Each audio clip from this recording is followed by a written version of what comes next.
This is Homebuyer Radio with home loan expert Dan Moralez. Dan has been one of the nation's leading mortgage lenders since 1991, and weekly he shares with you valuable insight into the home buying process. Whether it's your first home or not, Dan will help you have a better understanding of the home buying process. Let's get started with this week's episode. Dan, what do you have for us this week? Hey, it's Homebuyer Radio. This is Dan, the Mortgage Man Moralez. It is episode number 77. And this week we are going to talk about adjustable rate mortgages some more, okay? Now, I know it's, not always the most enjoyable topic, and these, can get a little more complex to understand, okay? So I'm going to try to dial this down maybe over a couple weeks and do it in, just maybe bite sizes that make a little more sense so you can get a better understanding of how they work, okay? Typically, an adjustable rate mortgage is going to have a 30-year amortization, okay? What that means is, when you hear the term amortization, that is the period of time that you are going to repay your mortgage over, okay? So that term, amortization, 30-year amortization, means that your loan is being calculated over a 30-year repayment term, okay? Now, there are some adjustable rate mortgages that have shorter amortizations. One of them is a program that we offer that we just talked about a few weeks ago. That is a zero down payment conventional mortgage. That has a 20-year amortization as opposed to a 30-year amortization. Okay, so that again, amortization is just the period of time in which you're repaying the loan. Okay, typically 30 years is really what most people do, whether it's a 30-year fixed rate or in this case an adjustable rate mortgage. Typically has a 30-year amortization. Okay, now with adjustable rate mortgages, they come in a lot of different flavors. Okay, what I mean by that is most adjustable rate mortgages have a 30-year amortization, but they have an interest rate that is fixed for part of that 30-year amortization. Okay, so in today's world, the most typical periods are 5 years, 7 years, and 10 years. Okay, so that means that your rate is fixed for the first 5 years of a 30-year repayment term, the first 7 years of a 30-year repayment term, or the first 10 years of a 30-year repayment term. Okay, so you have a guaranteed interest rate for the first 5, 7, or 10 years of your 30-year term. Okay, now there are some other variations to that. Okay.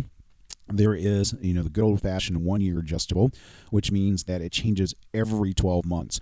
You don't see a whole lot of those anymore, but that's kind of how the whole adjustable rate program started. Is it changed every year as you went. So it was what was called a 1-1 adjustable. Okay. One of the other ones I almost forgot about this is the 3-year, right? So typically 3, 5, 7, or 10 years are the most common terms for an adjustable rate mortgage. The 3-year just means it's fixed for the first 3 years of a 30-year term.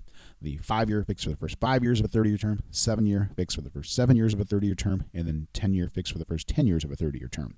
The option that changes every 12 months or every year. Like I said, you don't see a ton of those. There's also some other options that have kind of recently come into the marketplace. Okay, one of the options is what's called a 15-year term. Okay, this is one that we offer. It's not a standard Fannie Mae program.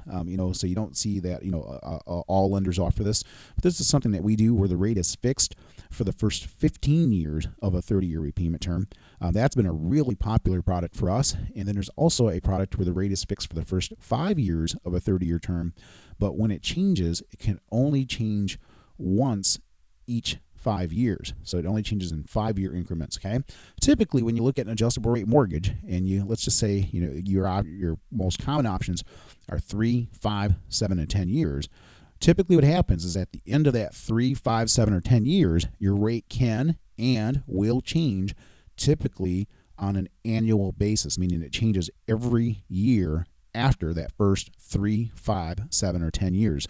So typically, it's going to change every year after that initial fixed rate period. Okay, so if you had a 10-year ARM, it's typically called a 10-1 ARM.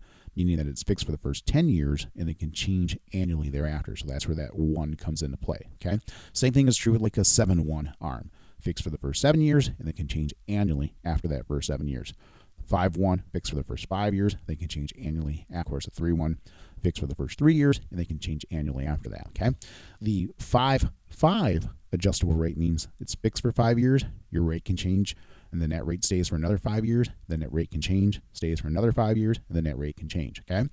In the case of the 15-1 adjustable, fixed for the first 15 years of a 30-year repayment term, and then it can change annually at the end of that 15-year term, okay? That come into play as to how much your interest rate can change after that initial fixed rate period, okay? And we'll talk about those maybe next week when we do the podcast, because we're running a little bit longer than what I normally like to do these for. But I wanted to explain, kind of how these loans worked, okay? So when you hear the term, 1-1, 3-1, 5-1, 7-1, 10-1, 15-1, 5-5, or there's even a 3-3 arm where it's fixed for the first 3 years and then it changes each 3 years thereafter, okay? So when you start to hear some of these terms and options, I wanted to give a little bit of an explanation of kind of how they work and, what's kind of behind them, right? Because I think you're going to see these options become a little more prevalent in the mortgage business. And in all honesty, more clients really should be considering these options than do. More often than not, people automatically run to like the 30-year fixed rate, and that could be a great option for you if the shoe fits, right? But I've had clients that have taken a 30-year fixed rate and then sold their house 3 years later, and they weren't planning on staying on the property long term, but they won't even consider an adjustable rate mortgage, even though the rate would have been cheaper and it made more sense for them. Okay, now there are times where the rate isn't necessarily cheaper on an adjustable rate mortgage, so in those cases, of course, you would certainly want to take the fixed rate option. But the biggest factor that most people use an adjustable rate mortgage for is taking advantage of a lower interest rate, because they typically come with lower interest rates because the rate is only fixed for that first 3, 5, 7, or 10 years. So that's something that it's an option that's probably worth looking at, and we'd love to help you with that. So if you want to learn more about some of these programs, stick around. Pat's going to come back and he's going to give you my contact information, and we can maybe discuss those options for you and see how they might work. Hey, thanks for listening. Do me a favor, head over to iTunes, make sure you leave a review, and we'll talk soon. Have a good one. Bye. Homebuyer Radio is a production of Dan Moralez, home lending expert with North Point Bank, NMLS number 709729. Dan can be reached at 616-931-4629 or online at danmoralez.com. Thanks for listening, and we invite your questions and show ideas at homebuyerradio.com. All loans are subject to credit approval. This is not a commitment to lend. North Point Bank is an equal housing lender, all rates reserved.